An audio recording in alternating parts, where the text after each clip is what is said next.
Yeah, so it's right around 1:30 p.m. on Sunday, February 27th.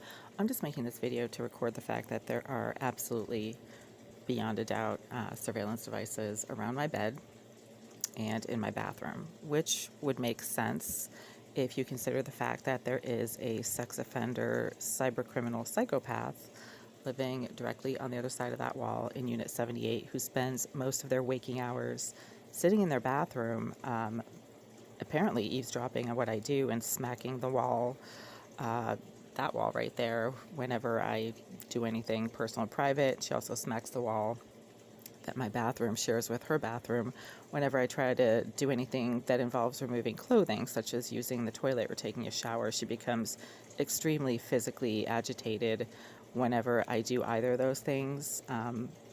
Obviously deliberately. I mean, she's doing it to be disruptive so that I don't feel comfortable being able to use the shower or the toilet. So this just happened now. I actually just woke up very quietly and silently at around 11:30, which was like an hour and a half ago now.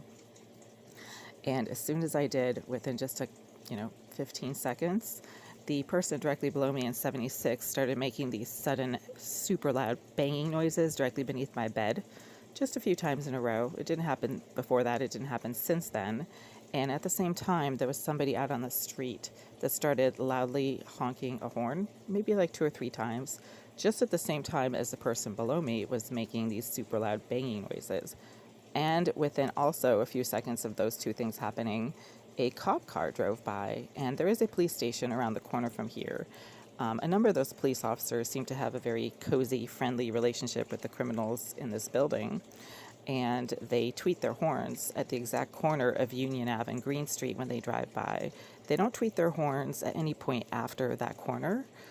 There is a major intersection, like a block and a half past this corner, where you would think they would be much more likely to blast their horns at that corner. It's a light, it's a four-way light, so you would think if it was an emergency and they really needed to blast their horn, they would do it at that four-way light, not at this little dead-end corner of Union Ave and Green Street where there's hardly ever any traffic anyway. But they do that to say hello to their friends in the building. It's this little hi, they do this little tweet, tweet, tweet with their siren only at that corner, not at any other corner. So that just happened at the same time as there were super loud banging noises below, and somebody out on the street started making these really loud screeching, horn noises.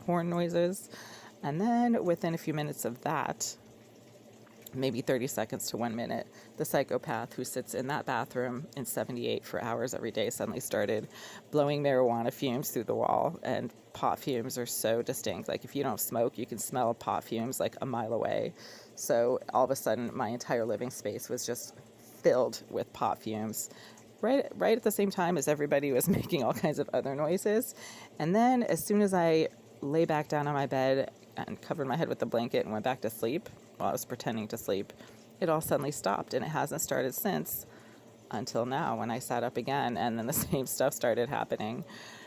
So it's a community-wide phenomenon, these surveillance devices around my bed. But this happens just about every single morning when I wake up, and I don't wake up at the same time every day. So it is, presumable that people are acting on what they can see or hear in this unit. I mean, and obviously some of the cops are in on it, and they're not doing anything about it. It's kind of typical these days.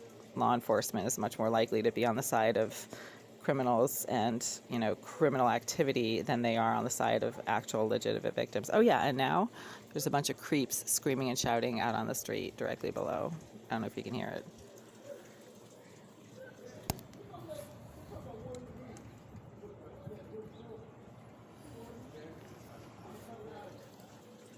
Yeah, I forgot to mention, there's a bunch of creepy, weird sex offenders across the street, a number of which I've had to get restraining orders against, and they like to gather outside of my windows or on the street below a couple of minutes after I wake up every day, and it doesn't matter what time again. So if it's not schedule dependent, then it's deliberate, like they're doing it on purpose, obviously.